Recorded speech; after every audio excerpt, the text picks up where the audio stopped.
Près de Montignac, en Dordogne, la grotte de Lascaux est un joyau de l'art rupestre, classé au patrimoine mondial de l'UNESCO.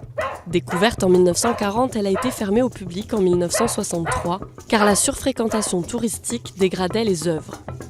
Une première réplique avait ouvert en 1983, mais la grotte originelle, trop proche, était toujours menacée. Un nouveau fac-similé a donc été installé au pied de la colline, dans le Centre international de l'art pariétal.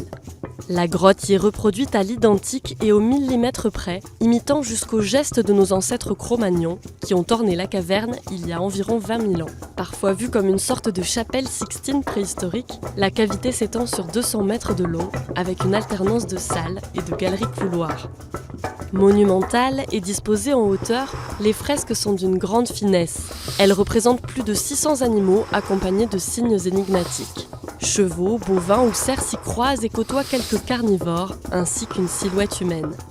Pour certains préhistoriens, il s'agit d'un sanctuaire, témoignage d'une pensée spirituelle.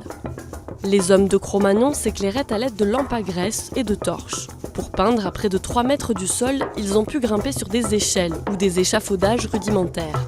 Ils utilisaient des pinceaux de poils ou de fibres végétales, des blocs de pigments et leurs doigts, mais aussi des tampons et pochoirs. Ils pouvaient pulvériser le pigment avec la bouche, en crachant ou en soufflant dans un tube. Quand la roche était friable, ils gravaient, par exemple à l'aide de silex. La palette, aux couleurs chaudes, était fabriquée à partir de matières naturelles, comme l'oxyde de manganèse pour le noir ou l'oxyde de fer pour les rouges et les jaunes. Ils savaient scénariser, combiner plusieurs techniques, estomper, créer des dégradés ou du mouvement et donner l'illusion de la perspective.